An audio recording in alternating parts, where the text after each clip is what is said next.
Pastora Jacqueline, bendiciones, bendiciones. Apóstol Jessica, muchas bendiciones. Pastor Brandon, bendiciones. Amén. Hermana Marina, Pastores Campos, hermana Irma, todos, muchas bendiciones del Señor. Esto tenemos que grabarlo, así es que, a ver dónde está esto, ya se está grabando. Me parece bien. A ver, grabando.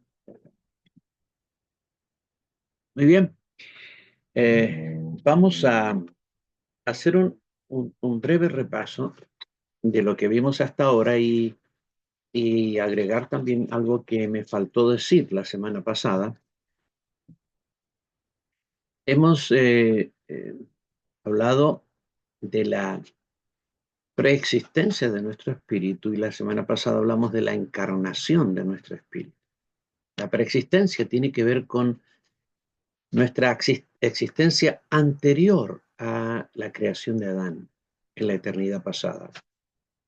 Existimos, vivimos, fuimos, aprendimos, tuvimos una vida con Dios antes de que el mundo fuera hecho, antes de que el planeta Tierra existiera. Y estamos hablando que los científicos dicen que el planeta tiene 4.500 millones de años. Entonces, estamos hablando de mucho tiempo. Ahora, nosotros tenemos que entender que los tiempos de Dios o los tiempos de lo que Dios ha hecho son infinitamente incomprensibles para nosotros. Así como es incomprensible la dimensión del universo, porque el universo es tan gigantescamente grande que no lo podemos, solo podemos hablarlo en teoría, pero comprender esas distancias no sé, es imposible. Así también con el tiempo. Tiempo y espacio son dos creaciones divinas a las cuales Dios sometió a su creación, tanto la celestial como la terrenal. Hay un espacio que Dios creó en el plano del cosmos, de lo físico, pero también hay un espacio en el mundo espiritual. El mundo espiritual contiene también la idea del tiempo y el espacio, pero en el orden espiritual, en otro ámbito. Un día Dios decide encarnarnos en Adán. Y allí empieza todo el proceso de nuestra humanización. No éramos humanos, éramos espíritus, hijos de Dios, sin cuerpo físico, pero con cuerpo espiritual, existentes, inteligentes, sensitivos, espirituales, todo lo que somos hoy en Cristo y mucho más que eso, pero sin un cuerpo físico. Existíamos y nos movíamos en la dimensión espiritual, en los cielos de Dios, y así estuvimos quizás por miles o millones de años, no lo sabemos. Eso, un día el Señor nos va a dar toda esa información, pero hoy solo sabemos que preexistimos. Significa que antes de Adán ya existíamos. Luego Dios decide encarnarnos y nos trae a este mundo. Para encarnarnos, realiza un proceso que la teología llama kenosis. Kenosis, un proceso necesario, y es que en esa kenosis somos de alguna manera limitados o vaciados de ciertos atributos y conocimientos que teníamos estando en nuestra condición preexistente. No nos acordamos de todo lo que vivimos en la eternidad pasada. ¿Por qué no lo recordamos? ¿Por qué no tenemos acceso a todo ese conocimiento, a toda esa experiencia espiritual que tuvimos? Y es porque fuimos pasados por Dios por esa experiencia que se llama kenosis, que en el capítulo 2 de Filipenses también le ocurre al Señor Jesucristo cuando Él entra a este mundo y se encarna. Esa kenosis hace que no recordemos muchas cosas, toda nuestra vida preexistente. El otro día hablé de desactivar y desinstalar. La diferencia entre desactivar y desinstalar. Ese conocimiento que teníamos fue desactivado, no desinstalado. Pero ese conocimiento lo vamos a volver a recuperar. Eso es lo que afirma la Escritura en el capítulo 13 del libro de Primera de Corintios. En Primera de Corintios 13, en el versículo 9 en adelante, dice: en parte conocemos y en parte profetizamos. Mas cuando venga lo perfecto, entonces lo que es en parte se acabará. Cuando yo era niño, hablaba como niño, pensaba como niño, juzgaba como niño. Mas cuando ya fui hombre, dejé lo que era de niño. Ahora vemos por espejo oscuramente, mas entonces veremos cara a cara. Ahora conozco en parte, pero entonces conoceré como fui conocido por Dios, evidentemente. En parte y completamente. Todo nuestro conocimiento que tenemos hoy del Señor es parcial, aunque sea grande y profundo, es en parte, es parcial. Y por eso necesitamos día tras día crecer en el conocimiento, en la revelación. Pero todo eso que recibimos como enseñanza directa de Dios, que es algo que vimos la vez anterior, está desactivado. No tenemos acceso a ello por causa de nuestra encarnación. La encarnación, al ser introducidos en un cuerpo de humillación, ese conocimiento fue desactivado, no desinstalado. Por eso lo vamos a volver a recuperar. ¿Qué pasó con Cristo? Exactamente lo mismo. El conocimiento, los atributos de Él, porque Él es Dios omnipotente, eterno, pero cuando Él se encarna, Él, dice la Biblia, se anonadó, se vació, se negó a sí mismo. Y eso, ahí la Biblia usa la palabra kenosis, la palabra griega, que significa eso, vaciamiento. Y ese vaciamiento implicó que cosas que él siempre supo, porque él es omnisciente, lo sabe todo, todo el tiempo, sin ninguna limitación, de pronto él no supiera. Por ejemplo, mencioné pasaje cuando dice el Señor: el día y la hora, hablando de la segunda venida de Jesús, el día y la hora nadie sabe, solo el Padre. No lo saben ni los ángeles del cielo, y Jesús afirma esto, ni el Hijo del Hombre, ni Él. En ese momento Él está en la tierra como hombre. En ese momento Él está en su kenosis, en su vaciamiento. En ese momento el conocimiento de cuándo Él va a regresar por segunda vez está desactivado mientras que está aquí en la tierra. Pero alguien me preguntó, y por eso estoy hablando de esto, si Jesús afirmó que Él no lo sabe en el Evangelio, hoy no lo sabe. ¿Sabe hoy el Señor cuándo va a regresar? ¿Sí? Pues sí, lo sabe, porque una vez que Él regresó al cielo, todo aquello que había sido desactivado en Él fue nuevamente activado.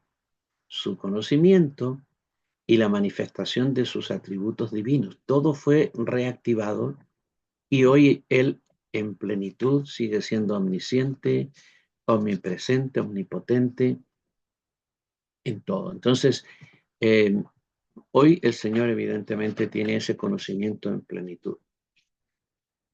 Nosotros hablamos entonces del cuerpo, hace 2 semanas atrás, del cuerpo como la habitación del espíritu.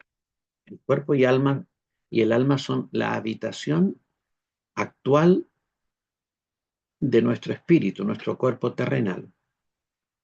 La Biblia le llama la morada terrestre.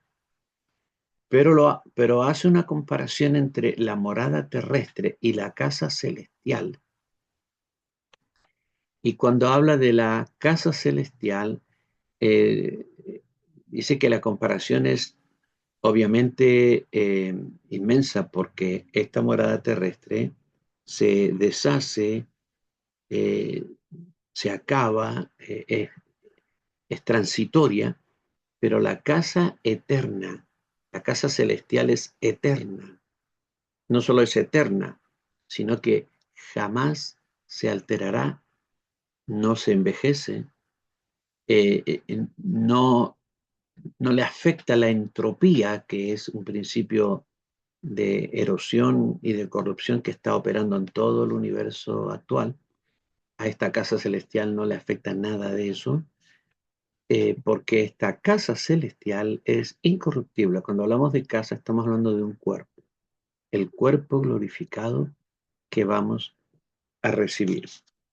Sin embargo, estamos en este cuerpo de humillación que la Biblia llama carne y sangre, también llama cuerpo terrenal, cuerpo de carne, cuerpo animal, cuerpo de humillación, cuerpo de muerte.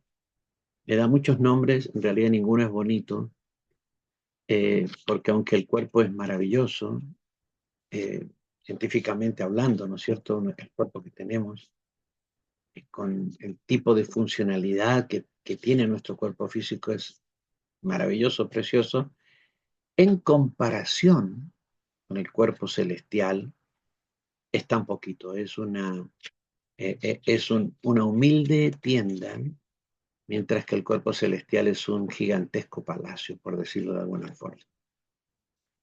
El cuerpo, además de ser la habitación nuestra, es también la habitación de Dios.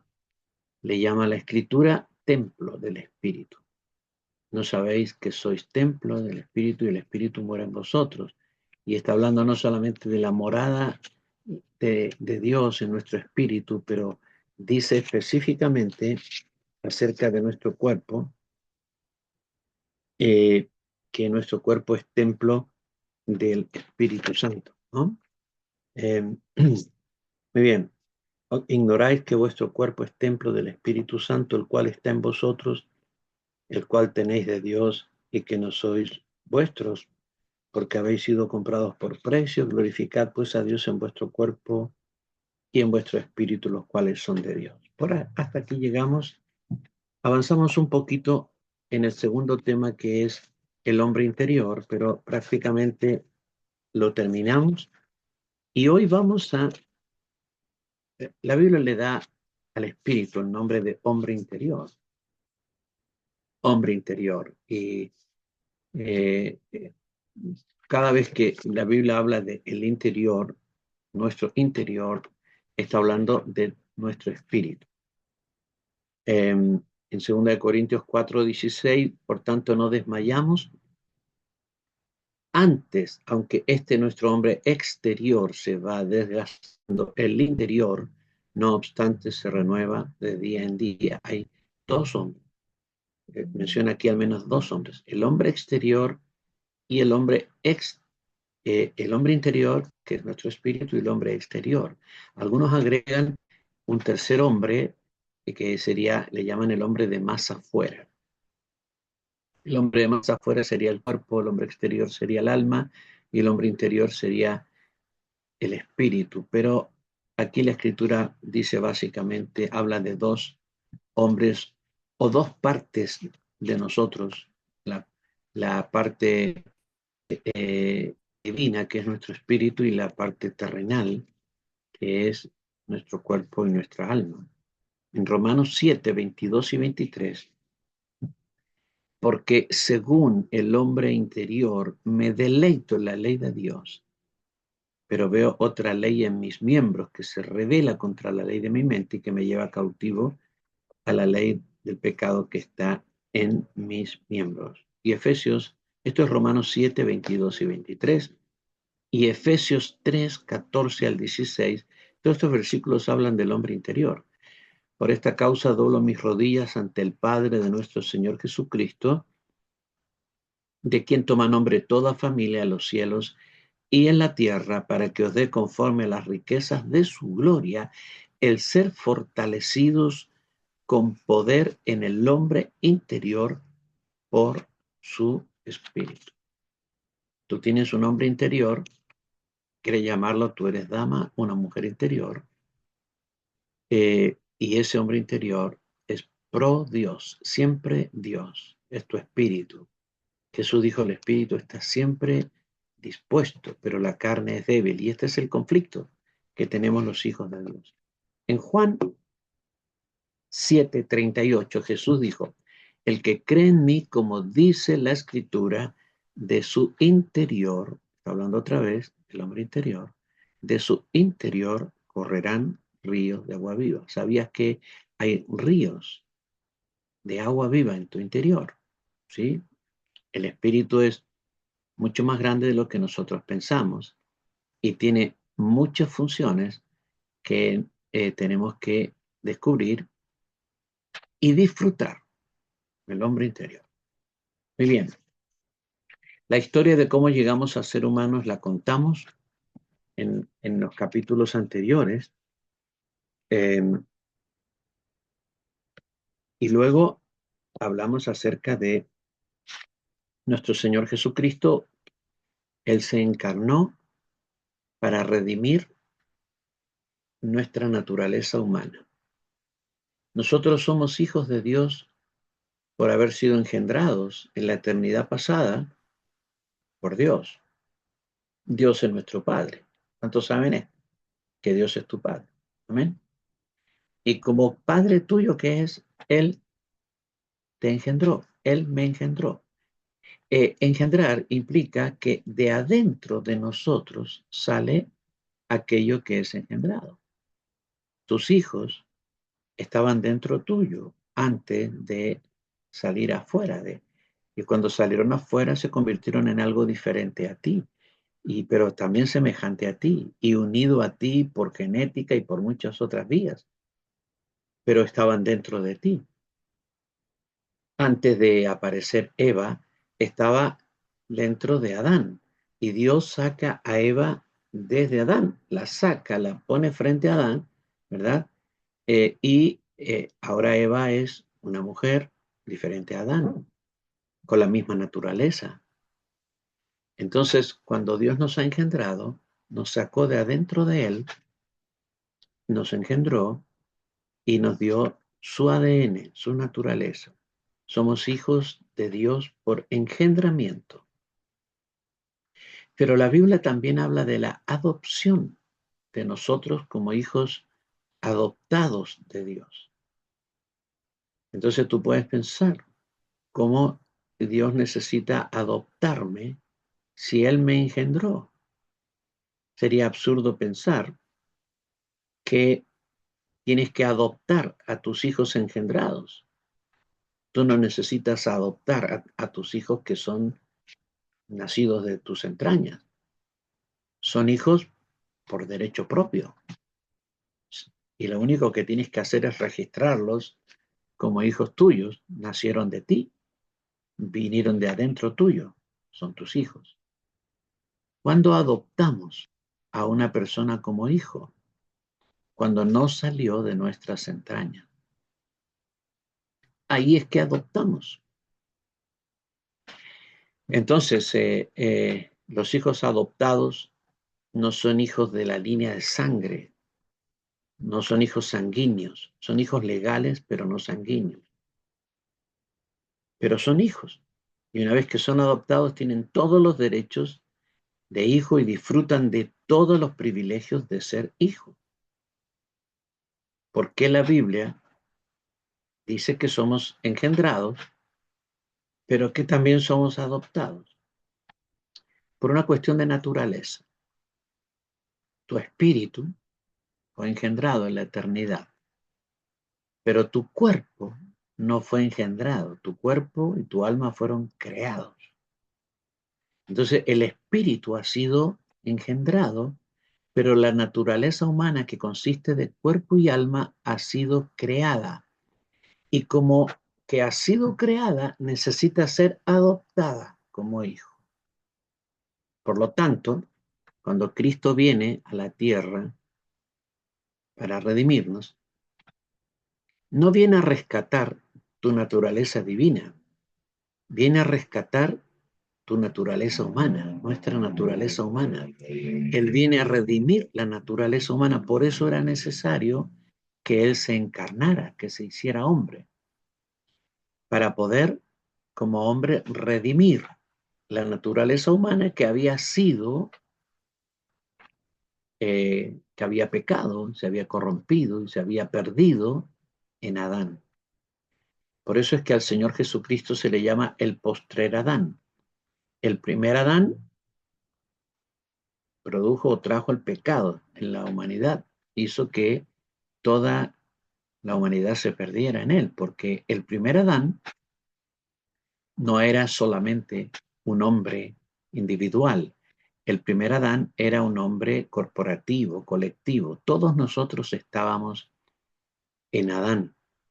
Cuando en el libro de Génesis dice, y sopló, una vez que creó a, ¿no es cierto?, el cuerpo de barro, sopló en sus narices hálito de vida, hálito de vida. La palabra vida allí en el hebreo es la palabra khai, khai, con K, khai. La palabra vida es una palabra que es un sustantivo colectivo. ¿Qué es un sustantivo colectivo? Por ejemplo, árbol es un sustantivo simple, pero arboleda es un sustantivo colectivo. Es un sustantivo, arboleda, ¿sí? Singular, arboleda, pero como expresión, como sustantivo, está describiendo muchos árboles. Cardumen, por ejemplo. Cuando hablamos de cardumen, es un sustantivo singular, pero se refiere a muchos peces. Entonces, la palabra hay es un sustantivo colectivo, singular, se refiere a muchos, dice, espíritu de vida, muchas vidas. La palabra significa comunidad, tiene otros usos, población, vidas. Así es que en Adán, cuando Dios sopla en Adán este espíritu de Khai, está soplando millones y millones y millones de vidas. Te está soplando a ti, a mí y a todos los humanos que han vivido sobre la tierra y que todavía faltan por vivir en la tierra. De modo que en Adán estaban todos los seres humanos. Por eso cuando Dios va a formar a Eva, la saca de Adán, porque Eva estaba en Adán. Y este principio es muy importante, de manera que Adán entonces, todo lo que haga Adán, todo lo que haga Adán repercute en todos los que están en Adán. Si Adán practica la santidad, la bendición de la santidad se derrama sobre todos los que están dentro de él. Si Adán practica el pecado, peca, el castigo por el pecado viene a todos los que están dentro de él, porque Adán, no sé si él era consciente de esta corporatividad, de esta colectividad, de este principio de colectividad, pero hubiera sido consciente o no, cuando él pecó, todos nosotros pecamos en él. Y aquí está el versículo cuando dice el apóstol Pablo, dice en el libro de Romanos, capítulo 3, versículo 23, pecaron, por cuanto todos pecaron, están destituidos de la gloria de Dios. Alguna gente nos pregunta cuando hablamos de este versículo, ¿y los niños que no alcanzaron a nacer murieron antes del parto o en el parto? Los niños abortados, el niño que nació lloró y murió, ni siquiera tuvo oportunidad de vivir un día en este mundo, también pecó. Lo que nos están diciendo es que la Biblia está equivocada. Y cuando dice todos pecaron, en realidad no todos pecaron, sino pecaron los que son conscientes de su pecado. Porque hay un niñito de 1 año, un bebé de brazos, ¿es consciente de pecado? No es consciente de pecado, ¿verdad? No es consciente de pecado.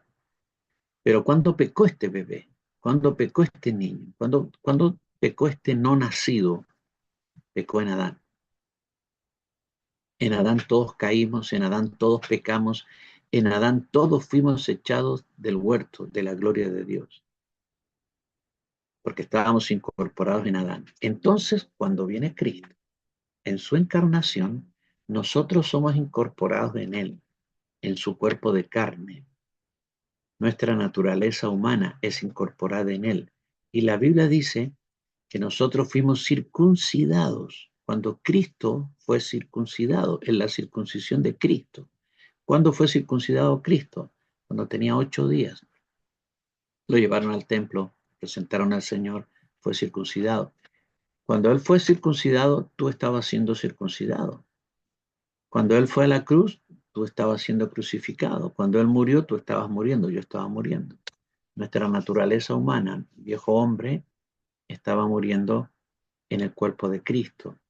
Y por eso la Escritura dice que resucitamos juntamente con Él, morimos con Él y resucitamos con Él. ¿De qué está hablando? De nuestra naturaleza humana. Muy bien, todo esto que hablamos tiene que ver con la encarnación y con el hombre eh, exterior, que es la naturaleza humana, no con el hombre interior. El hombre interior es nacido del Espíritu, eh, simiente, es de simiente incorruptible, engendrado por Dios, ¿verdad?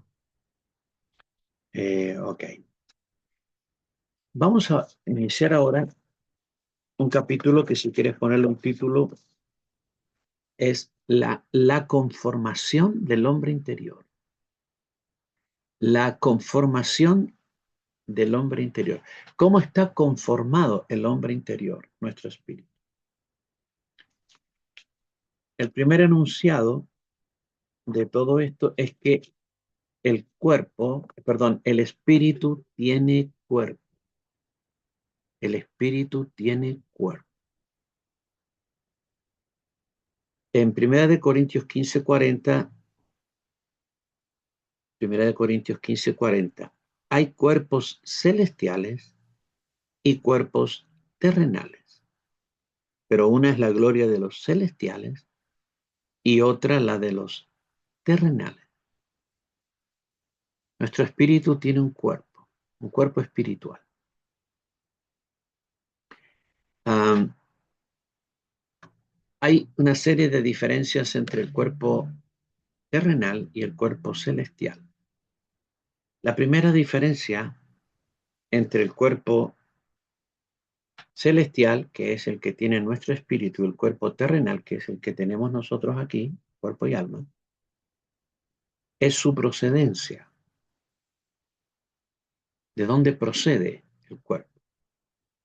El cuerpo de tu espíritu procede del cielo, es celestial, tiene origen celestial.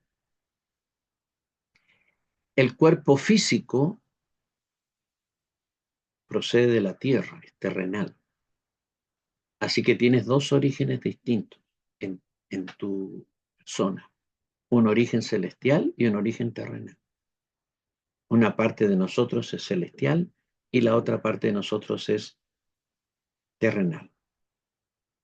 Esto entonces es la primera diferencia, la procedencia. La segunda diferencia entre el cuerpo celestial y el cuerpo terrenal es el elemento que conforma a uno y al otro, el elemento. El material del que está conformado el cuerpo celestial es espíritu. El material del cuerpo terrenal es lo físico. Algunas personas piensan que la naturaleza espiritual es como una cosa vaporosa, indefinida, así quizás como una neblina, pero no lo es. Es sumamente definido. En el mundo espiritual, estaba conversando con un apóstol de, de una región del norte de Chile y estábamos hablando precisamente de esto, del cuerpo espiritual y del cuerpo terrenal. Y nosotros, los cristianos, no tenemos una idea muy concreta acerca del espíritu. Pensamos en el espíritu como algo estático, como un depósito, aunque lo es. Pensamos en el espíritu como una función, pero el espíritu, nuestro espíritu, es llamado el hombre interior. Y vamos a ver en todo lo que viene ahora para adelante que nuestro espíritu tiene voluntad, tiene conciencia, tiene sentidos, tiene emociones, tiene afectos, tiene determinaciones, igual que nuestra alma. Es como que tú tienes dos personas viviendo en ti. Por un lado, el espíritu, con una clase de vida, con una clase de existencia, y por otro lado, el alma y el cuerpo con otra clase de existencia, y están obligados a convivir. Pero nuestro espíritu como tal existió con cuerpo espiritual millones de años antes de tener un cuerpo físico. Y no necesitó el cuerpo físico para existir. Y en ese cuerpo espiritual, nuestro espíritu vivió, se relacionó con Dios, con otros espíritus. Nosotros éramos hermanos en la eternidad pasada y como espíritus teníamos un cuerpo. Y ese cuerpo espiritual tiene dimensiones, figura, peso, forma, estatura, todo, igual que en esta dimensión física, pero en la dimensión espiritual. El problema para nosotros es la invisibilidad del espíritu. Como no lo vemos, no tenemos como conciencia de su realidad. Pensamos que el espíritu es vaporoso, que el espíritu es como indefinido, como fantasmal, pero el espíritu no es así.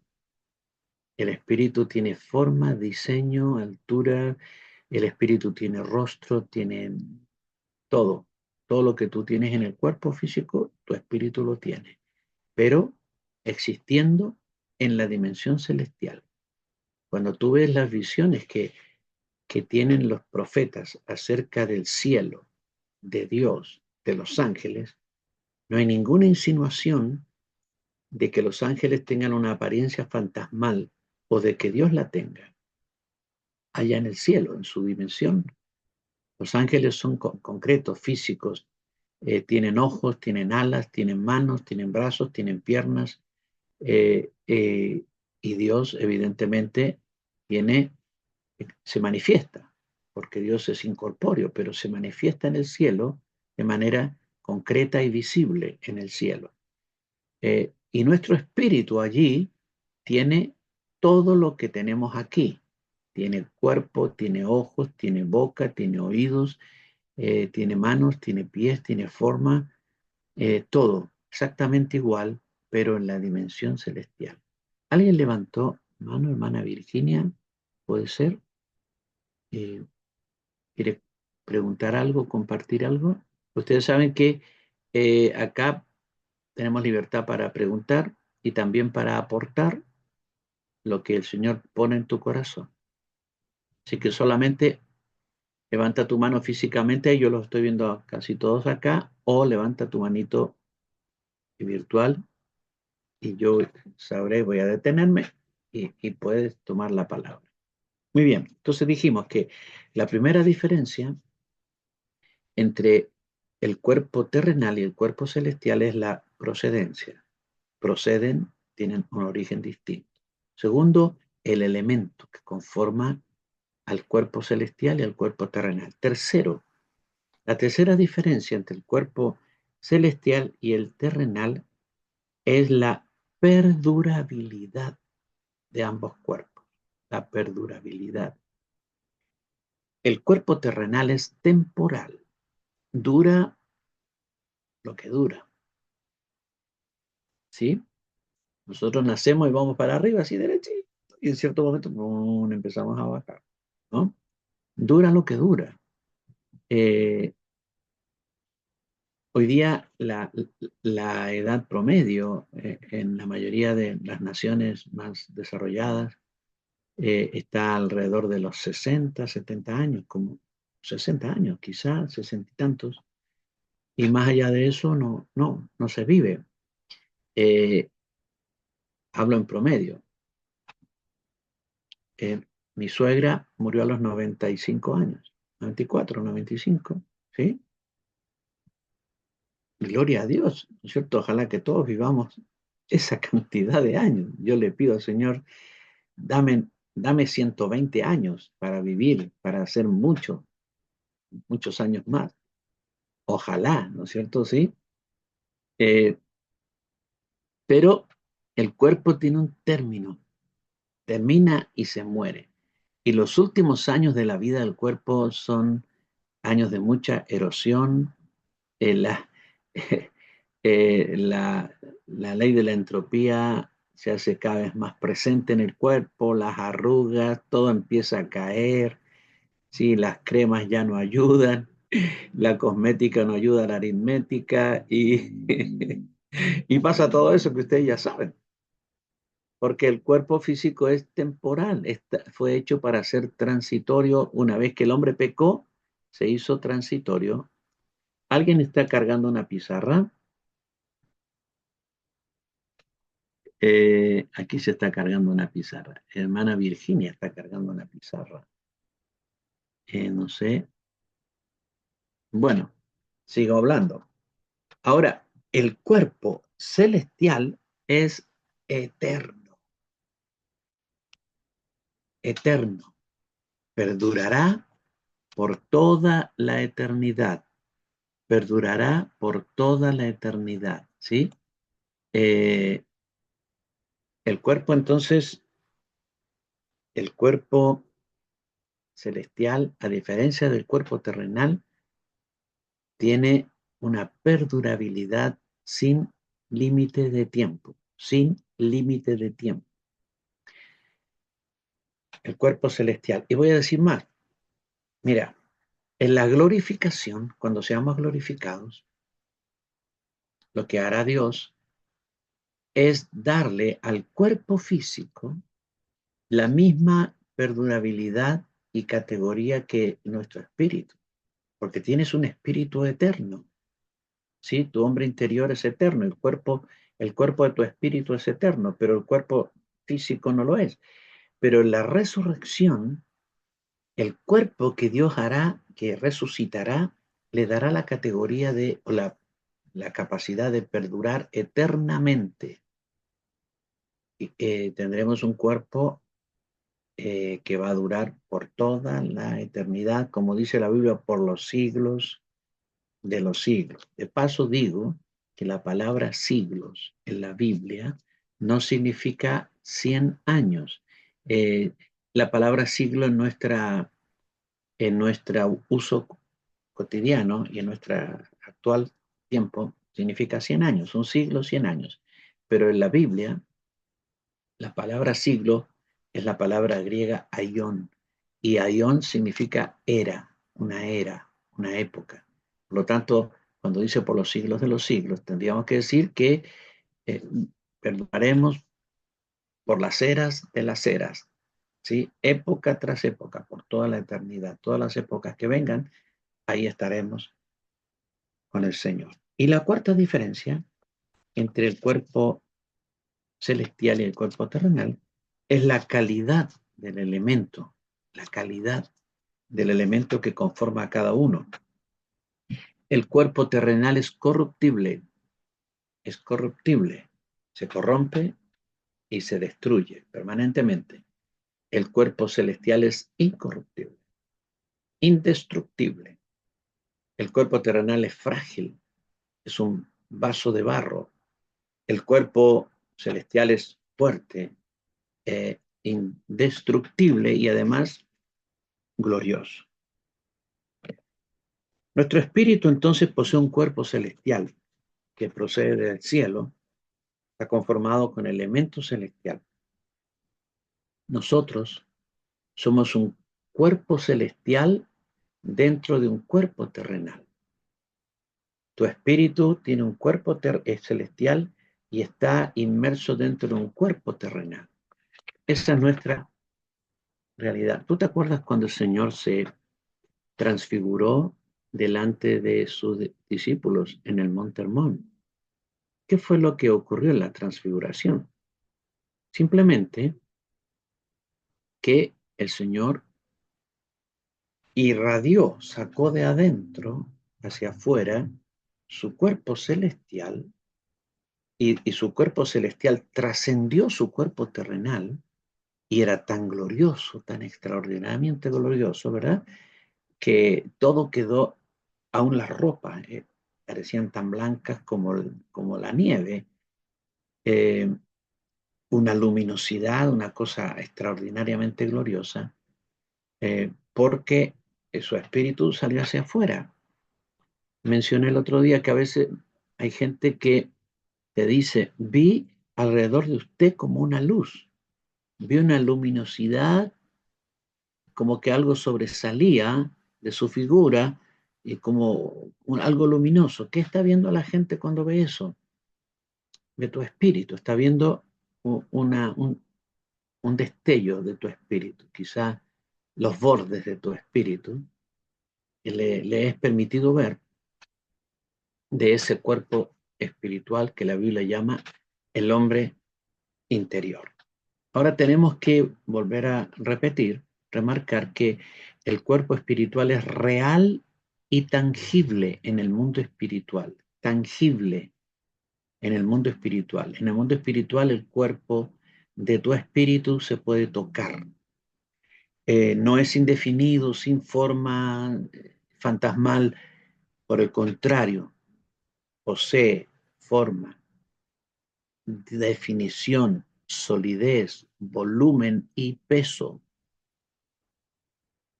Nuestro espíritu posee un cuerpo completamente real y tangible, no de esta dimensión física, sino de la dimensión espiritual y en la dimensión espiritual. Ah, Dios tiene un templo en el cielo. Dios tiene un templo en el cielo. Juan lo vio y nos muestra el pantallazo de ese templo. Y hay un tabernáculo en el cielo. Eso que Juan vio, y hay tronos, y hay un templo, y hay muchas cosas en el cielo. Juan lo vio como algo físico, algo tangible, algo con dimensiones, altura, colores, diseño, exactamente como acá, en la tierra, pero en otra dimensión, lo celestial. Mira lo que dice la escritura acerca del tabernáculo. Está hablando de la comparación del tabernáculo que levantó Moisés con el pueblo de Israel y el tabernáculo que levantó Dios. Así que hay dos constructores, un constructor humano y un constructor divino. El constructor humano hizo un tabernáculo de cortinas, de pieles, como le dijo el Señor, con maderas y oro y plata y esas cosas, pero todo terrenal. En el cielo hay un tabernáculo exactamente igual, pero hecho de material celestial, que tiene altura, diseño, volumen, colores, forma, etcétera, todo exactamente igual, pero con material celestial. Y con el cuerpo igual, exactamente igual. Muy bien. Eh, los profetas principalmente nos muestran en las visiones que Dios les da este tipo de cosas tan visibles y tan tangibles.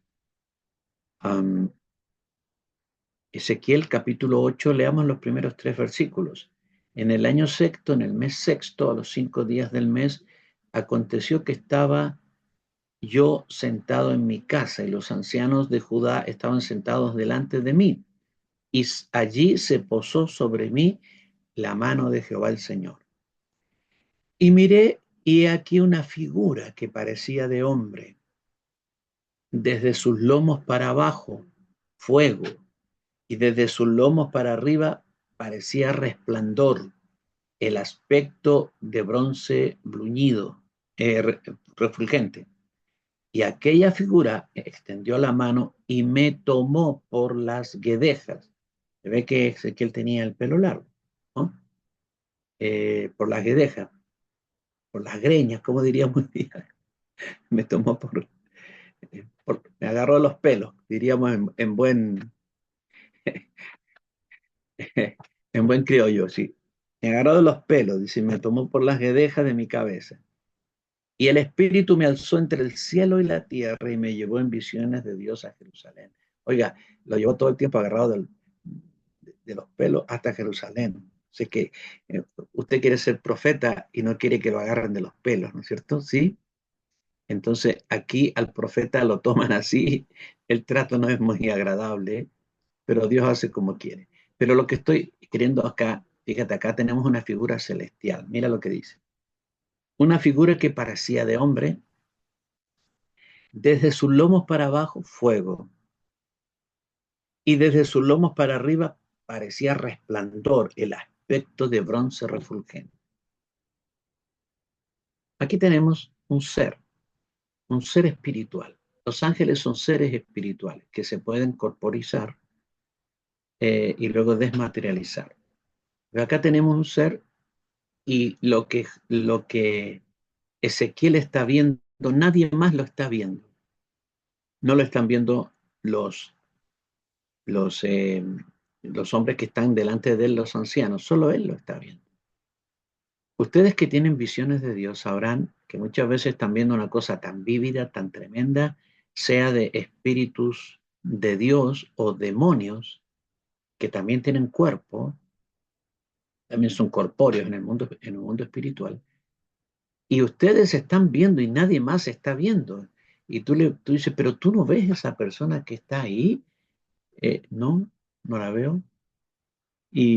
Pero ahí está, ¿cómo no la ves? Claro, porque uno tiene el don para poder ver, ¿no es cierto? Y el otro no, simplemente eso. 4 días antes de que mi mamá fuera con el Señor, partiera de esta vida, llegué a su casa esa mañana y me dijo, hijo, esos caballeros que están ahí, los enviaron y me están esperando. Ellos me van a llevar con mi padre. Y yo le digo, mamá, ¿cómo son? Me dijo, son muy elegantes y son muy fuertes, altos. Qué bien, ¿sí? Y a la tarde volví y me dijo, ahí están esperando. Al otro día, mamá, ¿dónde están ahí? Están esperando. Ella los veía. Parece que en el caso, en algunos casos, cuando la gente, mi mamá no era una persona de tener visiones o de contar que tenía visiones, pero ella estaba en un momento muy cercano a su muerte terrenal y se ve que Dios activó la visión espiritual y ella estaba viendo esos ángeles que la vinieron a buscar. Pero ¿cómo los veía? Como unos señores muy imponentes, muy elegantes, de mucha autoridad, eso es lo que decía ella, ¿sí? Y muy bellos. Bueno, em, tú puedes leer muchos pasajes y es importante, ¿no es cierto?, que entendamos que hay muchos pasajes de la Escritura que dan visiones del cielo o de las cosas celestiales. Y en todos ellos tú verás que todo en el cielo es real y tangible, con el Espíritu, ¿no? Un día estaba yo con una tía mía que se llama Gloria, eh, tía. Ella es la menor de mis tías por lado de mi mamá. Y estábamos nosotros, yo estaba en Córdoba en ese tiempo, estábamos conversando una tarde en mi oficina. Y yo le digo, Lola, porque así, Lola. Digo, Lola, ¿por qué no oramos? Oremos. Y nos pusimos a orar.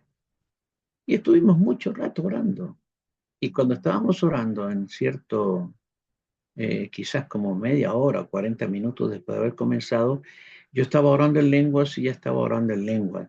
Y entonces yo me vi que el Señor me sacó del cuerpo, y yo subí a cierta altura y a una velocidad pero loca, crucé toda la Argentina, crucé el Océano Atlántico y entré por arriba, a mucha altura, arriba del continente africano. Y como en el centro del continente africano empecé a bajar. Y cuando yo estaba bajando así, a una velocidad mucho menor que la que viajé hacia allá, el espíritu indudablemente me sacó y hizo todo eso. Cuando yo iba bajando así, veo a mi tía que va bajando al lado mío. Y juntos bajamos. Yo la veía a ella con una ropa blanca, una vestidura blanca, eh, se veía muy bien, muy joven, y bajamos, eh, y cuando llegamos abajo y tocamos el piso, había un pastor africano predicando a un grupo pequeño de gente debajo de un árbol. Ese era su templo. Y yo escuché al Espíritu Santo que me dijo, tóquenlo en su espalda y ministrenle fuerza y gracia. Entonces, yo no sabía si mi tía lo había escuchado o no, pero se ve que sí, porque yo de un lado y mi tía del otro lado le pusimos las manos, y cuando le pusimos las manos al hombre, él hizo tiritó así como cuando recibes algo de Dios, no sé si te ha pasado, ¿no es cierto? Que viene el Espíritu y te produce cierto, ¿cómo se llamaría esto? Eh, un tiritamiento. Bueno, y entonces le ministramos y terminó eso y fue como subir así, ¡zum! ¡Pa! Y estaba de nuevo en la oficina. Pero yo seguí orando en lengua, seguí orando en lengua, seguí orando en lengua. Entonces, cuando terminamos de orar al rato, conversé con mi tía, le dije, Lola, ¿viste lo que yo vi? Me dijo, sí, y yo para cerciorarme, digo, no me estará mintiendo la Lola. ¿Qué vi? ¿Dónde fuimos? Me dijo, a África. ¿Y qué hicimos? Le ministramos al pastor y tocamos su espíritu. Eso dijo ella. Pero fíjate, el pastor lo veíamos físicamente y yo veía a mi tía físicamente, pero no era nuestro físico, no era mi cuerpo el que estaba en África, sino mi espíritu y el espíritu de ella. Entonces, estoy mostrando un ejemplo, ¿cierto?, de vivencias actuales. Cuando vemos el espíritu de alguien, vemos algo muy tangible, ¿no? Ahora, el cuerpo espiritual es semejante en apariencia al cuerpo terrenal. El cuerpo espiritual es semejante en apariencia al cuerpo terrenal. Significa que nos vamos a parecer, cuando estemos allá, nos vamos a parecer a como somos ahora, ¿sí? Vi a uno semejante al Hijo del Hombre, semejante al Hijo del Hombre. Ahora tú dirás, pucha, te pones frente al espejo y Señor, ¿por qué no me sacas un poco de aquí, me pone un poco por allá? Señor, corrige este perfil griego que tengo, ¿no es cierto? Padre, no me hagas tan, ¿sí? Más flaquito, con más músculo, más... Bueno, escucha, vamos a tener cuerpos perfectos. Vamos a tener cuerpos perfectos, ¿sí? Vamos a hacer cuerpos extraordinariamente maravillosos. Aquí en la Tierra tenemos que tratar de tener el mejor estado físico, pero allá ni nos vamos a preocupar de eso porque nuestro cuerpo va a ser perfecto, pero vamos a ser parecidos a como somos ahora. Cuando uno ve el cuerpo espiritual de otra persona, lo ve muy parecido a como la persona es. me ha tocado ver el cuerpo espiritual de varias personas en determinados momentos de oración, de guerra espiritual, o como esta experiencia con mi tía, y es muy semejante, muy, muy semejante el cuerpo del espíritu que el cuerpo físico. 6 días, estoy en Mateo 17, 1 al 3. 6 días después, Jesús tomó a Pedro, a Jacobo y a Juan su hermano y los llevó aparte a un monte alto y se transfiguró delante de ellos y resplandeció su rostro como el sol y sus vestidos se hicieron blancos como la luz.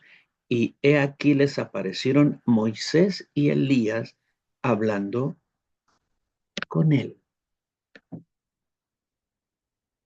Pastor Francisco,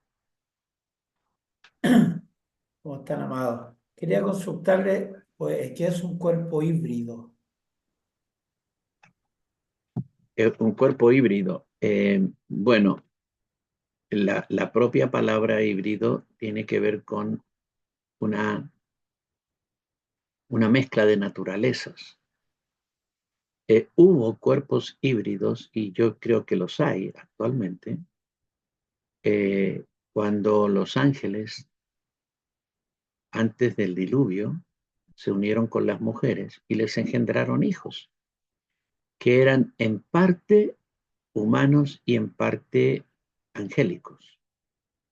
Pero esa mezcla híbrida produjo muchos males, al punto que Dios tuvo que destruir toda esa generación por causa de esos. Ellos hibridaron, así se llama el verbo de esto, hibridaron la raza humana, era un plan de Satanás para destruir la simiente de la mujer, la simiente pura. De hecho, la simiente estaba en Noé y gracias a Dios que Noé fue salvado. La escritura dice acerca de Noé era perfecto en sus generaciones. No, todos los demás, toda la gente, las naciones, los pueblos, las familias, finalmente todos cayeron de una forma o de otra en esta estrategia diabólica, esta gran maquinación contra la genética de la mujer, porque hay una promesa que se cumplió en Cristo, ¿verdad? Hablando de la genética, la guerra genética es quizá la guerra más importante que se ha librado hasta el día de hoy, y el diablo intentó hibridar, contaminar la genética de la mujer para que no aplastara su cabeza. Tenía que haber una genética pura desde Eva hasta Cristo. Y eso Dios lo protegió. El diluvio fue un acto de protección, porque si el diluvio no hubiera ocurrido, los descendientes de Noé quizá hubieran entrado en relaciones con gente con genética contaminada y se hubiera perdido la línea santa, la línea pura, la, la simiente de la mujer. Por lo tanto, humanamente, Cristo no hubiera nacido. Era necesario proteger la genética y la simiente de la mujer, y el diluvio vino por causa de eso. Ahora, actualmente, hemos hablado de eso. Yo escribí un par de libros acerca de esto. Uno de esos libros eh, tiene que ver con la gran confabulación que hay contra la genética humana y en todos los periodos cómo se ha ido desarrollando este ataque diabólico contra la genética humana para contaminarla a fin de que los propósitos de Dios no se cumplan. Actualmente el enemigo sigue contaminando la genética humana, sigue habiendo todo este tipo de experiencias de gente que acusa haber sido mujeres, principalmente que acusan haber sido abusadas por seres no humanos. Esto sigue sucediendo, sigue sucediendo. Muy bien. Eh, Estamos hablando entonces de que aquí aparecen Moisés y Elías. Los reconocen. Pedro y los apóstoles nunca los conocieron, pero en el espíritu supieron que eran ellos. ¿Qué apariencia tenían? La misma que tenían cuando estaban acá, Moisés y Elías. ¿Qué apariencia tenía Jesús en su transfiguración? La misma o muy semejante, eh, la expresión, el contorno, el perfil, muy semejante. En Apocalipsis 1, 12 y 13, aquí vemos a Cristo glorificado. Dice, me volví para ver la voz que hablaba conmigo y vuelto vi 7 candeleros de oro y en medio de los 7 candeleros a uno semejante al Hijo del Hombre, semejante al Hijo del Hombre, muy parecido a Cristo, al que ellos conocieron. Está hablando Juan, que lo conoció personalmente. El cuerpo celestial tiene cabeza, tronco, extremidades, ojos, oídos, boca, nariz, todo. Cuando Dios diseñó el cuerpo físico, lo diseñó para contener el cuerpo espiritual, el hombre interior, el espíritu. Entonces el cuerpo físico es como un guante, y el espíritu es la mano. Tú no creas el espíritu, no, perdón, no creas la mano en función del guante, sino el guante en función de la mano. El guante es para proteger la mano, de manera que el guante tiene que ser muy semejante a la mano. Si la mano tiene dedos, el guante tiene que tener dedos. Si la mano tiene palma, el guante tiene que tener palma. El tamaño, la dimensión, el diseño, todo tiene que ser adecuado para la mano. Entonces, en este caso, la mano es el espíritu, el cuerpo espiritual, y el guante es la naturaleza humana con el cuerpo físico. ¿Por qué tenemos ojos? ¿Por qué tenemos oídos? Porque el espíritu tiene ojos, el espíritu tiene oídos, el espíritu habla y tiene boca, el espíritu tiene nariz, huele, etcétera, etcétera. Vamos a ver ahora la mente del espíritu. Hemos visto el cuerpo del espíritu, pero ahora vamos a ver la mente del espíritu. La palabra mente en el Nuevo Testamento, en el griego, es nous, nous, nous, mente. Voy a mencionar 14 funciones principales de la mente humana. Hay otras, pero 14 funciones. El pensamiento, número 1. El pensamiento, número 2. El entendimiento, que no es lo mismo. Número 3. El aprendizaje. Número 4. El raciocinio. Número 5. La percepción. Todas estas son funciones de la mente. Número 6. La intuición. Número 7. La creatividad. Número 8. La emoción. Número 9. El afecto. Número 10. La memoria. Número 11. La imaginación. Número 12. El discernimiento. Número 13. La voluntad. Número 14. La conciencia. Aclaro que hay una conciencia del alma y una conciencia del espíritu. Son distintas. Así como hay una voluntad del alma y hay una voluntad del espíritu. Son diferentes. Muy bien. Todas estas son atributos o funciones de la mente humana. Todas estas exactamente iguales las tiene el espíritu para la vida espiritual. El espíritu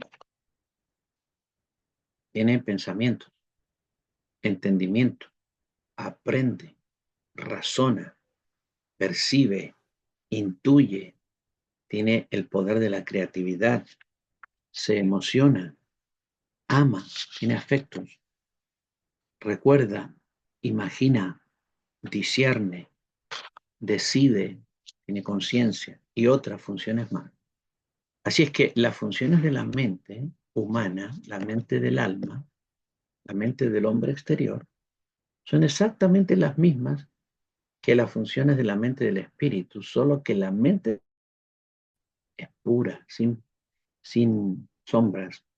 La mente humana está muy contaminada por el pecado, por los estímulos externos, por la cultura, por las presiones, a diferencia de la mente del espíritu, que es pro Dios, siempre, siempre, siempre.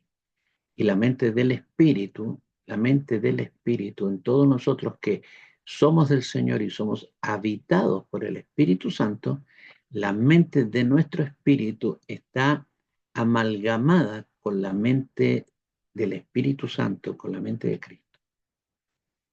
El hombre interior posee una mente propia, distinta a la mente del hombre exterior.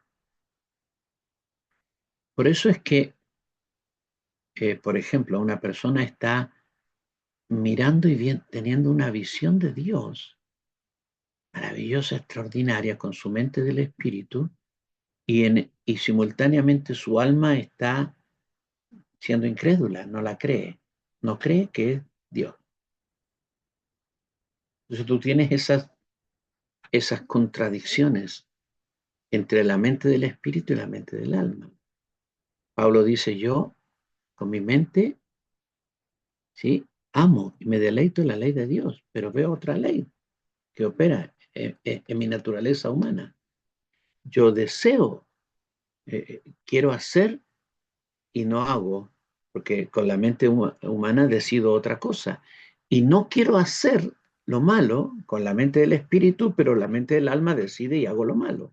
Entonces tengo una contradicción permanente dentro mío que la tengo que resolver. Lo que Pablo está hablando ahí no es que es un estado en el cual él se quedó. Él está describiendo un conflicto que tenemos todos nosotros entre la mente del espíritu y la mente del alma. ¿Quién va a ganar en tu vida? ¿Quién va a tomar el mando de la voluntad nuestra para determinar qué es lo que hacemos? No es la voluntad de Dios que estemos todo el tiempo, lo hago o no lo hago, me porto bien, me porto mal. No. Pablo describe eso porque eso es lo que nos pasa a nosotros, pero Pablo termina el pasaje diciendo, pero gracias a Dios que nos da la victoria. Y la ley del espíritu de vida, ¿no es cierto? Me ha dado victoria contra la ley del pecado y de la muerte.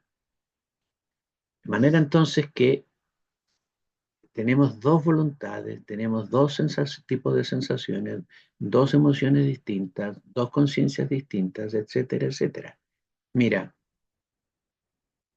por la cultura, por la formación, algo nos puede parecer muy bueno, está todo bien, ¿sí? Normal, pero tu espíritu adentro dice, no, eso no, eso no. Pero acá en tu alma tú dices, pero ¿por qué no? Si esto todo el mundo lo hace, no veo que sea pecado, pero el espíritu tuyo adentro está diciendo otra cosa. Entonces nosotros tenemos que ser conscientes de esto. Y escucha bien, es nuestro deber poner 100% de atención a nuestro espíritu y oír a nuestro espíritu y desoír nuestra alma. No solamente desoír nuestra alma, sino negarnos a nosotros mismos. Ok, entonces hay un conflicto entre nuestro espíritu y nuestro cuerpo y alma. Pablo dice, Romanos 7, 22 y 23, según el hombre interior, Romanos 7, 22 y 23, según el hombre interior me deleito en la ley de Dios, pero veo otra ley en mis miembros que se revela contra la ley de mi mente y me lleva cautivo a la ley del pecado que está en mis miembros. La mente natural se revela contra la mente espiritual. Siempre, siempre se va a revelar, ¿sí? Así que por lo tanto tiene que ser sometida y crucificada. Crucificada.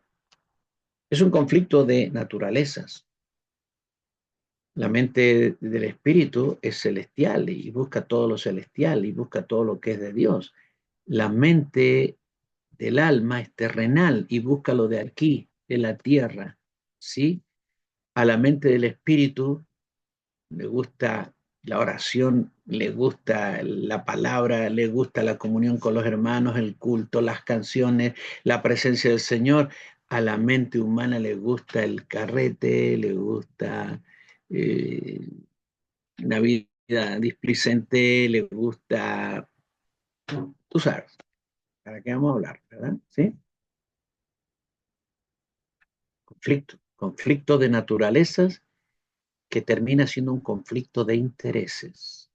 El interés de tu espíritu es Dios y lo de Dios. El interés de tu alma eres tú mismo y lo de la tierra. Así que aquí hay un conflicto serio de intereses. Muy bien. Eh, Romanos 7:25. Gracias doy a Dios por Jesucristo, nuestro Señor. Mira lo que dice. Así que yo mismo, con la mente, sirvo a la ley de Dios, mas con la carne a la ley del pecado. Qué conflicto, ¿no? Hay que resolver. La mente del alma es llamada en la Biblia mente carnal. Mente carnal. Colosenses 2:18. Nadie os prive de vuestro premio, afectando humildad y culto a los ángeles, entremetiéndose en lo que no ha visto, vanamente hinchado por su propia mente carnal. Así le llama la palabra a la mente natural, la mente humana, mente carnal. Eh, y por eso también los hombres sin Cristo son enemigos de Dios en la mente. Colosenses 1:21, y a vosotros también, que erais en otro tiempo extraños y enemigos en vuestra mente, haciendo malas obras, ahora os ha reconciliado. El gran conflicto con Dios no está en lo que sentimos, sino en lo que pensamos, en lo que pensamos, en el área de los pensamientos. Dice la Biblia que los inconversos andan en la vanidad de su mente, en la vanidad de su mente. Efesios 4:17-18. Esto pues digo y requiero en el Señor que ya no andéis como los otros gentiles que andan en la vanidad de su mente, teniendo el entendimiento entenebrecido, oscurecido, ajenos a la vida de Dios por la ignorancia que en ellos hay. Muy bien, vamos a ver ahora la relación entre la mente del espíritu y el espíritu. La mente del espíritu y el espíritu. ¿Qué relación hay entre la mente del espíritu y el espíritu? La primera relación le podemos llamar una relación de autoconocimiento, de autoconocimiento. En 1 Corintios 2:11, ¿quién de los hombres sabe las cosas del hombre, sino el espíritu del hombre que está en él? Así tampoco nadie conoció las cosas de Dios, sino el espíritu de Dios.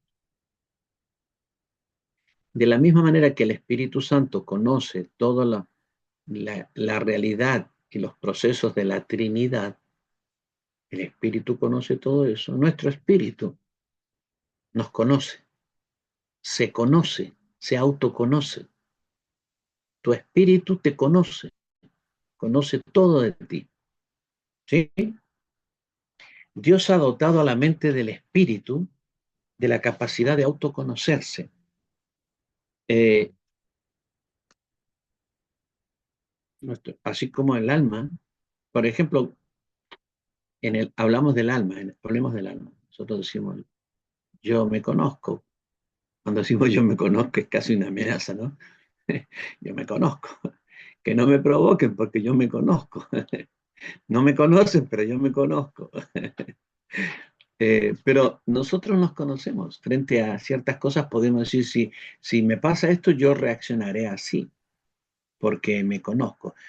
¿Te conoces a ti mismo? ¿Te conoces a ti misma? Sí, no completamente, porque a veces salen reacciones en nosotros que no esperábamos, ¿sí? Se manifiesta así como una cosa, ¿no? El increíble Hulk aparece, ¿no? Reacciones que desconocemos de nosotros. Pero, ¿sabes? A tu espíritu lo conoce tu espíritu. Tu espíritu tiene esa capacidad de autoconocerse. Segundo lugar, estamos hablando de la relación entre la mente del espíritu y el espíritu. Hablamos de nuestro espíritu, no estamos hablando del Espíritu Santo. El espíritu tiene la capacidad de autoexaminarse y autoevaluarse. El espíritu tiene la capacidad de autoexamen y autoevaluación. Segunda Corintios 13:5. Examinaos a vosotros mismos si estáis en la fe. Probaos a vosotros mismos. ¿O no os conocéis a vosotros mismos que Jesucristo está en vosotros, a menos que estéis reprobados? Nuestro espíritu se puede autoevaluar, no solamente autoconocer, sino autoevaluar, eh, autoexaminarse. Se puede examinar a sí mismo. De hecho, acá hay una exhortación a examinarnos a nosotros mismos. Hay una tercera relación que existe entre la mente del espíritu y nuestro espíritu, que es la convicción. La convicción. Convicción. La convicción espiritual es una función de nuestro espíritu. Nuestro espíritu discierne, aprueba, reprueba y trae convicción.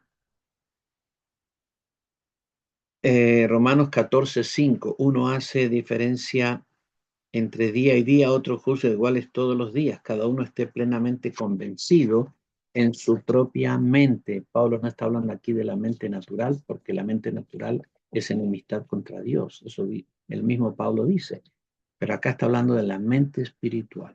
La mente espiritual te da convicciones acerca de las cosas. ¿Te ha pasado que tú quieres decidir algo en determinada cosa en tu vida y desde más adentro que tu mente, más profundo, te viene una convicción de que no debes hacer eso? Te viene una convicción de que eso es erróneo o que es correcto. Esas convicciones interiores que nos vienen no por un razonamiento, sino por una revelación. Tú puedes llegar a una convicción porque razonaste y dijiste, bueno, 2 más 2 son 4, aquí está pasando esto y esto otro, y esto otro, lo que yo debería hacer es esto. Estás llegando a una conclusión producto de una elaboración mental.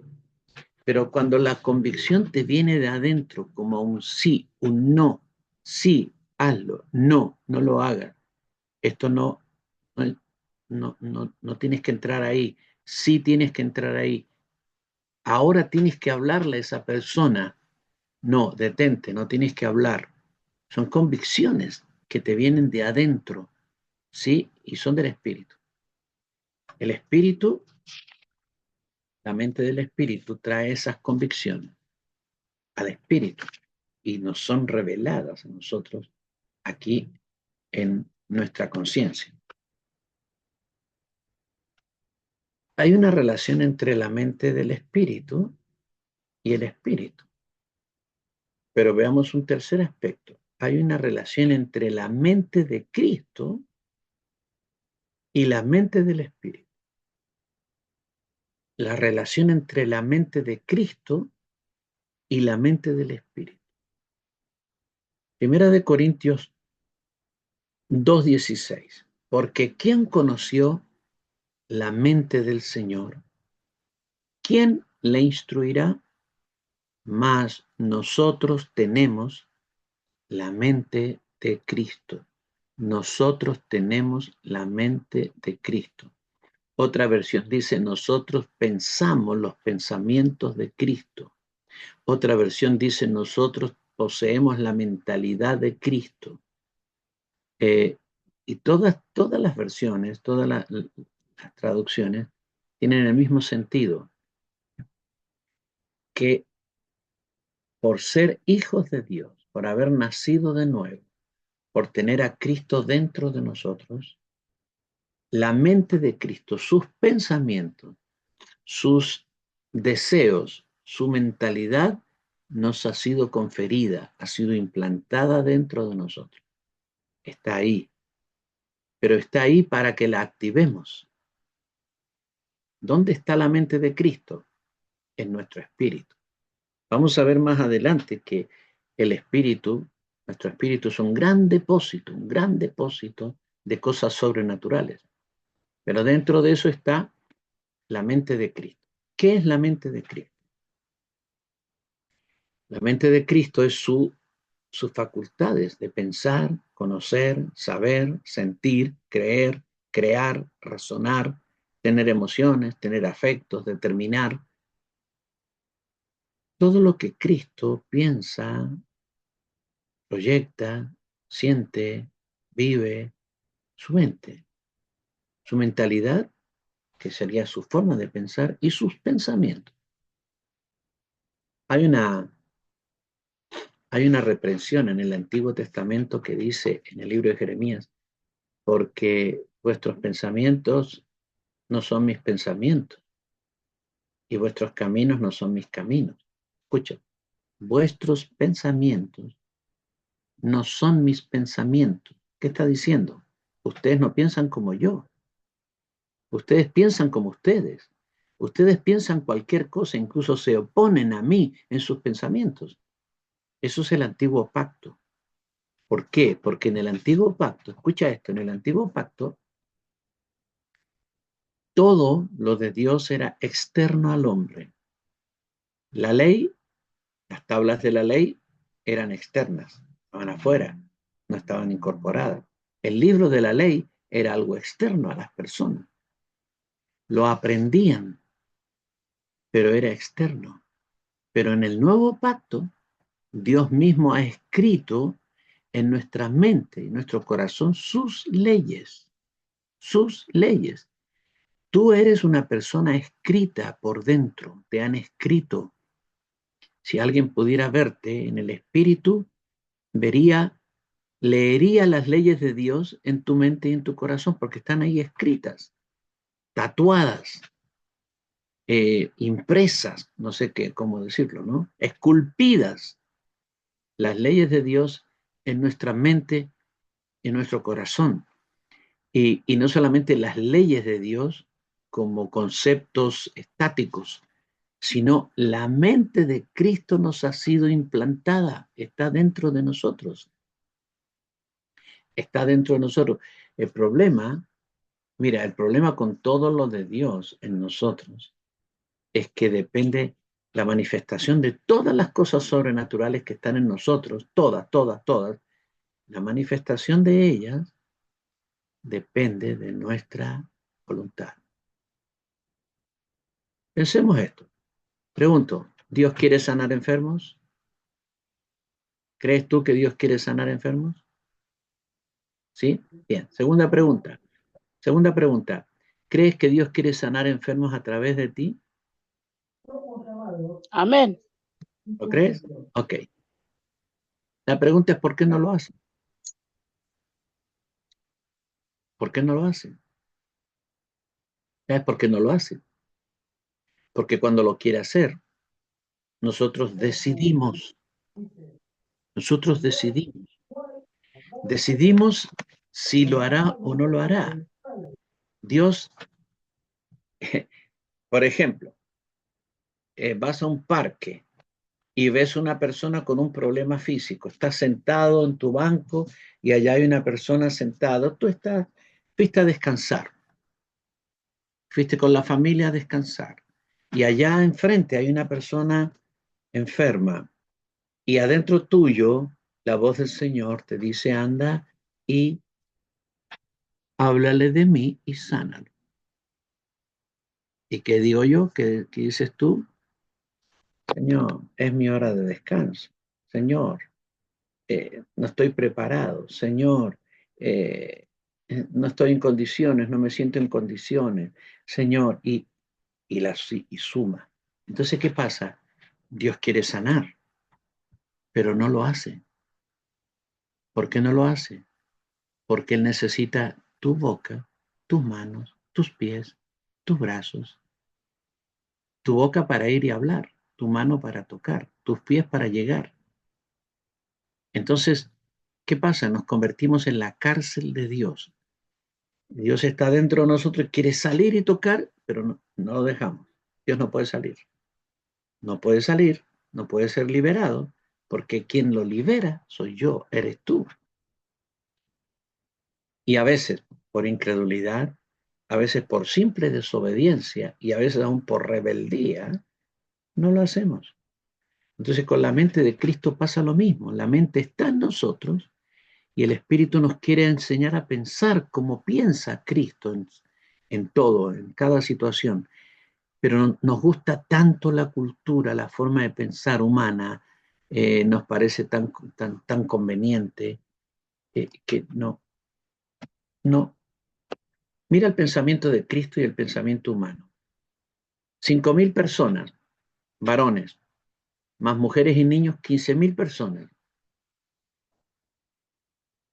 Van los discípulos y le dicen al Señor, Señor, ya deberías despedir a la gente para que se vaya a su casa, porque no han comido, te están siguiendo hace horas, y acá, si se queda más, le vamos a tener que dar de comer nosotros, ¿y de dónde? Y Jesús les dice, muchachos, denles ustedes de comer, la mente de Cristo, denles ustedes de comer. ¿Y qué dicen ellos? ¿De dónde? ¿De dónde le damos? Son 15.000. ¿Cómo los vamos a alimentar? Entonces, acá hay un conflicto entre la mente de los apóstoles y la mente de Cristo. En la mente de Cristo está todo hecho. Ellos le van a dar de comer. En la mente de los apóstoles hay un imposible. ¿Te ha pasado eso? Que el Señor te dice, hijo mío, hija mía, hay que hacer tal cosa. Y tú dices, pero ¿con qué plata? ¿Con qué ropa? Como decimos, ¿no es cierto? Sí. ¿Cómo? No, no se puede. En la mente nuestra está incorporado el chip del no se puede. En la mente de Cristo no hay chip de no se puede. Entonces, está esa contradicción. La mente de Cristo piensa una cosa, la mente de David piensa otra. ¿Y quién gana? Regularmente, ¿quién gana? La mente de don David. Por lo tanto, la mente de Cristo queda relegada. ¿Qué pasa si yo pienso con la mente de Cristo y determino, alineo mi voluntad con la mente de Cristo? ¿Qué va a suceder? Milagros, sobrenaturalidades, cosas extraordinarias. ¿Sí? Entonces la pregunta es, ¿por qué hay tan poca sobrenaturalidad manifestada? Creyendo nosotros fehacientemente y fervientemente en milagros y sanidades y liberaciones y cosas sobrenaturales, ¿por qué hay tan poco de eso? ¿Sabes por qué? Por la mente humana. Porque la mente humana gana a la mente de Cristo hasta ahora. Nosotros tenemos que reconvertir nuestra mente a la mente de Cristo. Y tenemos que deshacernos de esta mente terrenal, crucificarla, mortificar. La Biblia dice, haced morir lo terrenal en vosotros. Cuando tú haces morir, cuando yo hago morir lo terrenal en mí, mi manera de pensar, ¡brum! Aparece la mente de Cristo con toda la celestialidad y con toda la sobrenaturalidad que Él tiene. ¿La tenemos la mente de Cristo? Claro que sí. Está ahí, lista para pensar en nosotros, lista para operar en nosotros, lista para reflexionar, lista para analizar, lista para discernir, lista para juzgar, lista para filtrar, todo de acuerdo a la mentalidad de Cristo. Sí, amados, eh, mira, la Biblia acá usa la expresión tenemos la mente de Cristo. Tenemos la mente de Cristo. Pero una cosa es tener la mente de Cristo y otra cosa muy diferente es experimentar la mente de Cristo. Tener la mente de Cristo en el sentido de que la poseemos, nos ha sido dada, sus capacidades, todos nos han sido otorgados, eh, pero necesitamos experimentar la mente de Cristo en todas nuestras relaciones, en toda nuestra vida. Permitir que Cristo piense en nosotros. Acallar nuestro yo, acallar nuestra propia mente carnal para que la mente de Cristo se pueda expresar. Dijo Juan el Bautista en un momento, hablando de él y de Cristo, dijo, es necesario que yo mengüe y que él crezca. Es necesario que yo mengüe para que él crezca. Es necesario que mi mente mengüe para que la mente de él crezca. Para que la mente de él crezca. ¿Amén?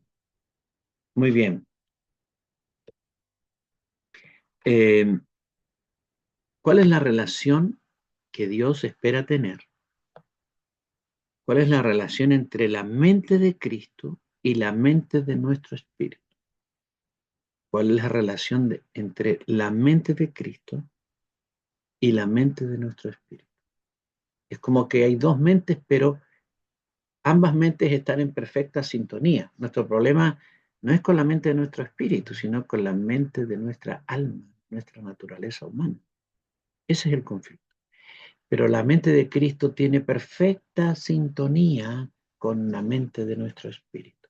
Vamos a ver algunos aspectos. Primero, hablamos de la relación entre la mente de Cristo y la mente de nuestro espíritu. Primera relación, influencia. Influencia.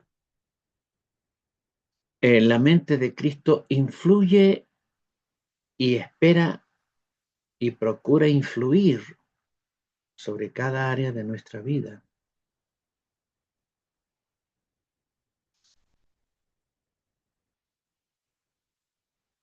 La influencia influye. La mente de Cristo influye en nuestra mente espiritual, en nuestra vida. Segundo, la segunda relación es la transferencia. Transferencia. La mente de Cristo opera continuamente transfiriéndonos muchas cosas. Conocimientos, revelaciones, maneras de pensar, maneras de ver, sabiduría, etc. En 1 Corintios 2, 12 y 13 dice, nosotros no hemos recibido el espíritu del mundo, sino el espíritu que proviene de Dios, para que sepamos lo que Dios nos ha concedido, lo cual también hablamos, no con palabras enseñadas por sabiduría humana, sino con las que enseña el espíritu, acomodando lo espiritual a lo espiritual. El encargado de transferirnos todo lo de la mente de Cristo, de transferir todo lo de la mente de Cristo a nuestro espíritu, es el Espíritu Santo. Es su ocupación. Jesús dijo, tomará de lo mío y os lo hará saber. Entonces el Espíritu Santo es el encargado de hacer esa transferencia desde la mente de Cristo a la mente de nuestro espíritu continuamente. Esa transferencia de sabiduría, revelación, conocimiento, eh, perspectiva, etc. Tercero, la relación entre la mente de Cristo y la mente de nuestro espíritu. Ya estamos hablando. El tercer aspecto es la compenetración. Compenetración.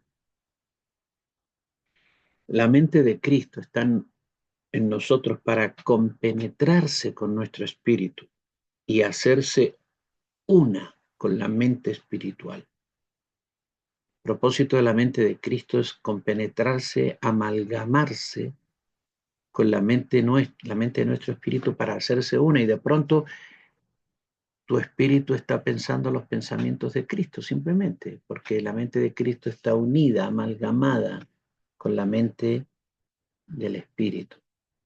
Se han hecho una sola cosa. Primera de Corintios 6, 17, el que se une al Señor, un espíritu es con él. Un espíritu es con él. Cuarta relación, dominio.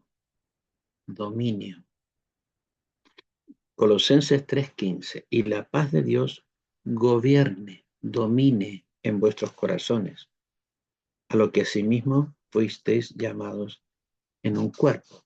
La mente de Cristo está en nosotros para dominar nuestro espíritu, nuestra alma y nuestro cuerpo. Lo más difícil de gobernar es nuestra alma, pero la mente de Cristo parte desde nuestro espíritu, gobierna nuestro espíritu y a través de nuestro espíritu, nuestra alma y nuestro cuerpo, ¿no?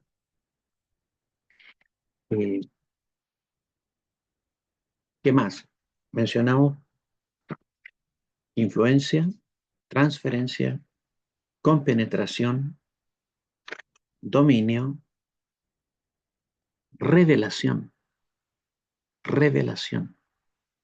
La mente de Cristo trae toda revelación y rema a nuestra mente espiritual, proveyendo así el conocimiento sobrenatural de la voluntad de Dios. ¿Cómo puedo saber la voluntad de Dios?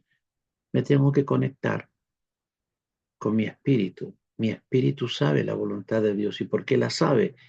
Porque la mente de Cristo le provee, compenetra del conocimiento de la voluntad de Dios. Todo lo que necesitamos saber sobre Dios, sobre su voluntad, sobre su propósito, sobre la palabra, sobre la Biblia, todo lo que necesitamos aprender, tenemos que volvernos a nuestro espíritu, a la mente de nuestro espíritu y desde ahí aprenderlo, desde ahí mirarlo, porque ahí está la fuente de todo conocimiento, que es la mente de Cristo. Por medio de la revelación del espíritu en nuestra mente, conocemos los misterios de Dios, la persona de Dios, la voluntad de Dios, todo lo de Dios lo conocemos por medio de nuestro espíritu. La mente de Cristo nos revela los misterios de Dios, la persona de Dios, la voluntad de Dios. Efesios 1, 17 al 19. Efesios 1, 17 al 19. Para que el Dios de nuestro Señor Jesucristo, el Padre de gloria, os dé espíritu de sabiduría y de revelación en el conocimiento de Él, alumbrando los ojos de vuestro entendimiento, para que sepáis cuál es la esperanza a que Él os ha llamado y cuáles las riquezas de la gloria de su herencia en los santos y cuál la supereminente grandeza de su poder para con nosotros los que creemos según la operación del poder de su fuerza. La revelación, escucha, la revelación que recibimos es un suministro de la mente de Cristo a nuestro espíritu. La revelación. Luego viene el otro aspecto, la iluminación. Iluminación.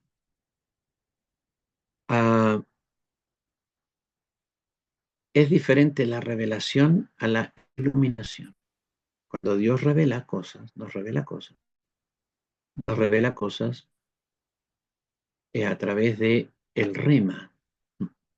Por ejemplo, mañana irás a tal lugar y te ocurrirá tal cosa. Es una revelación, es un rema, ¿sí?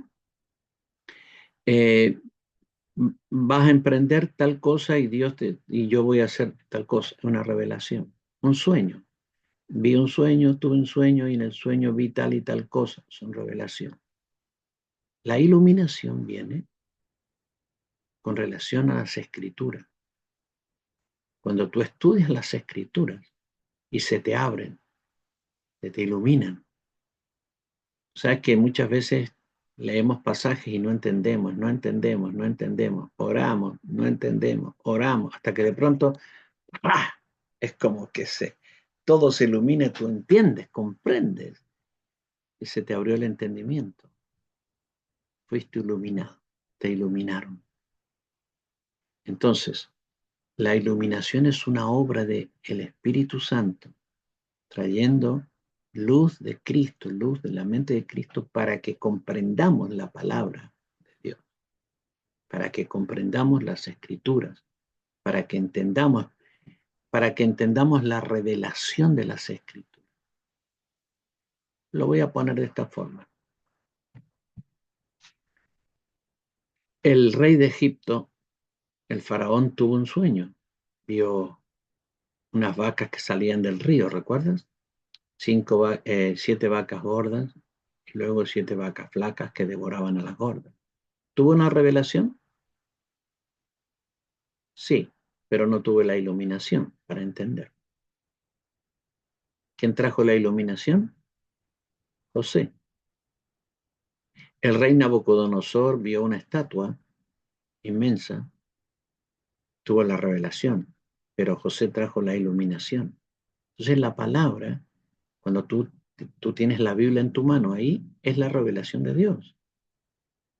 No es la única revelación, porque hay una revelación en la naturaleza también. Hay muchas áreas donde Dios se ha revelado, pero hablemos de la revelación de las Escrituras. Tú necesitas la iluminación del Espíritu para entender las Escrituras. Entonces, eso es el ejercicio de la mente de Cristo operando en nosotros, la iluminación. Ok, ¿qué más? La enseñanza. La enseñanza. Primera de Corintios 2:13. Hablamos, escucha esto, hablamos no con palabras enseñadas por sabiduría humana, sino con las que enseña el Espíritu, acomodando lo espiritual a lo espiritual. Recuerda que el Espíritu Santo es el encargado de suministrar todo lo que está en la mente de Cristo a nosotros. Entonces, el Espíritu nos ilumina, el Espíritu trae la revelación, el Espíritu nos enseña, pero ¿de dónde trae eso?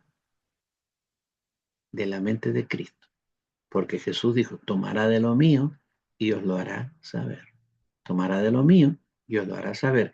El administrador de la mente de Cristo en nosotros es el Espíritu Santo de Dios.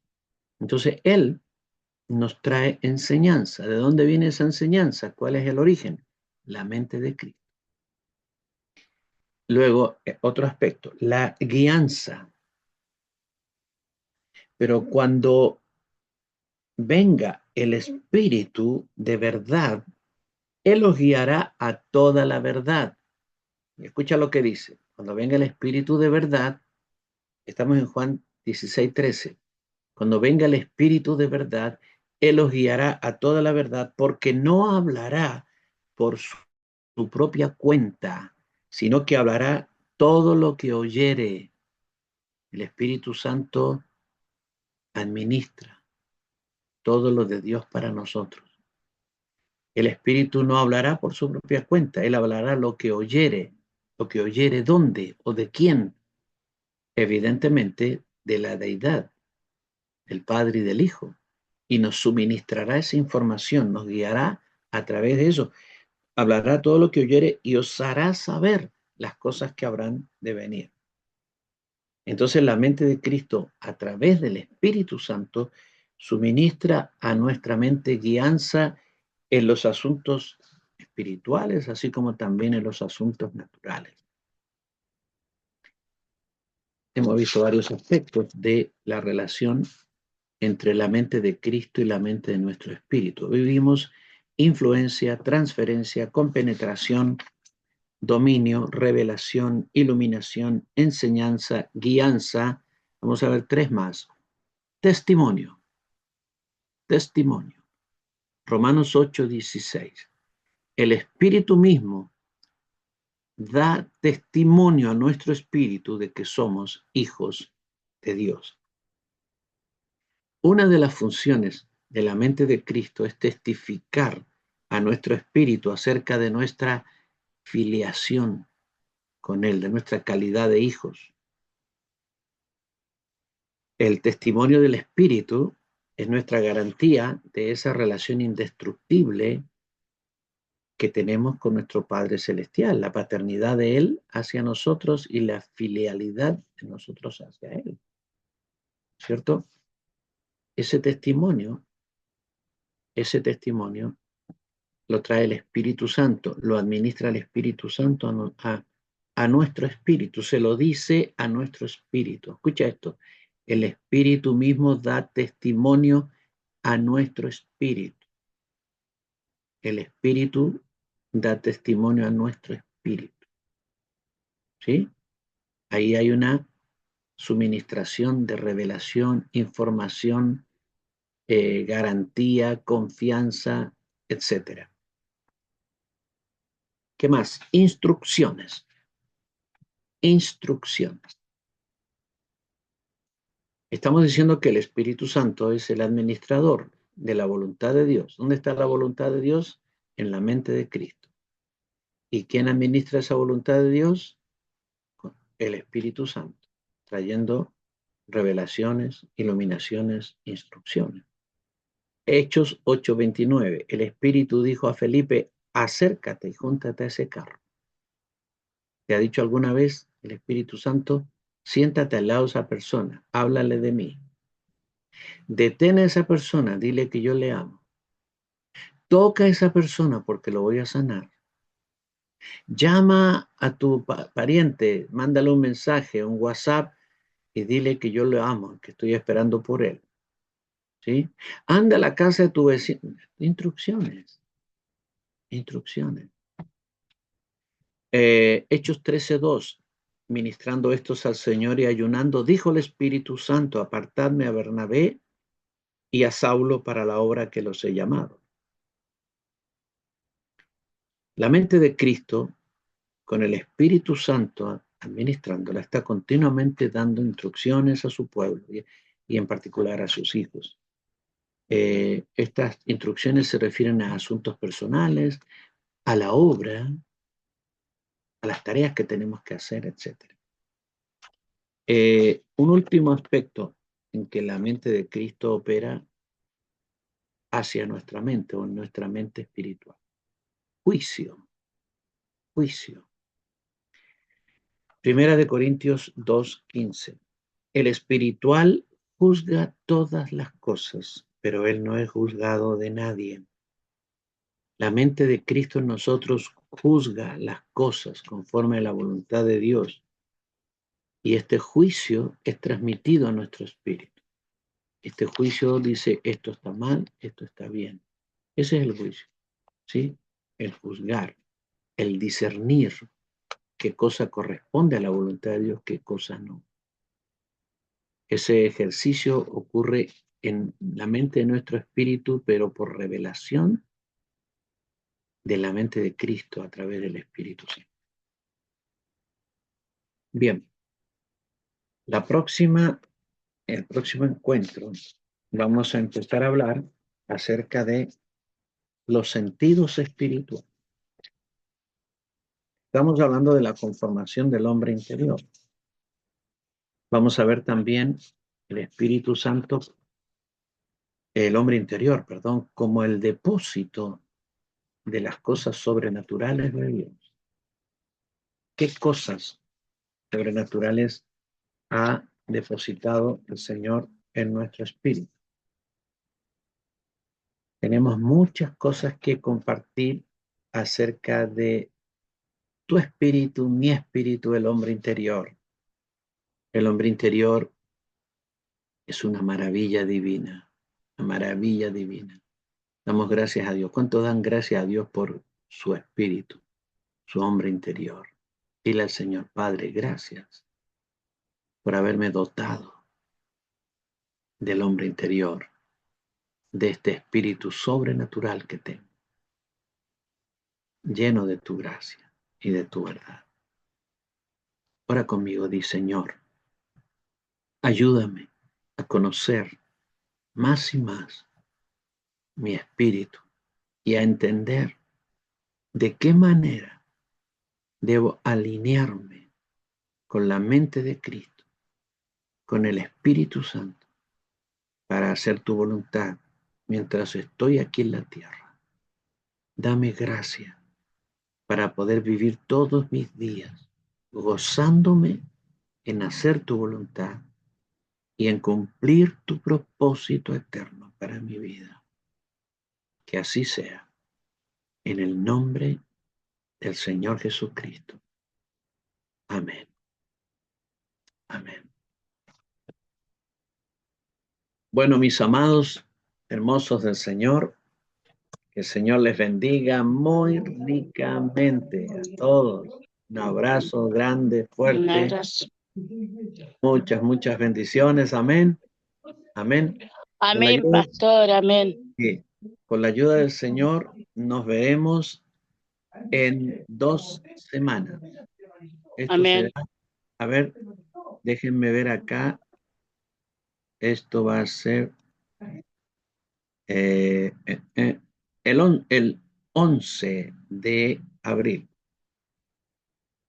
El día 11 de abril nos volvemos a ver y vamos a seguir hablando. Recuerden, vamos a hablar de los sentidos espirituales.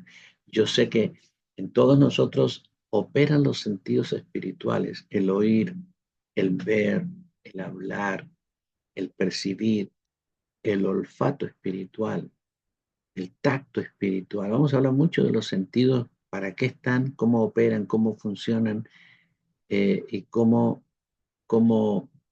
eh, permitir que el Espíritu Santo active estos sentidos para que nos haga mucho más efectivos y eficaces en su servicio. Un abrazo, bendiciones para todos. Dios les bendiga. Amén. Amén. Nos vemos.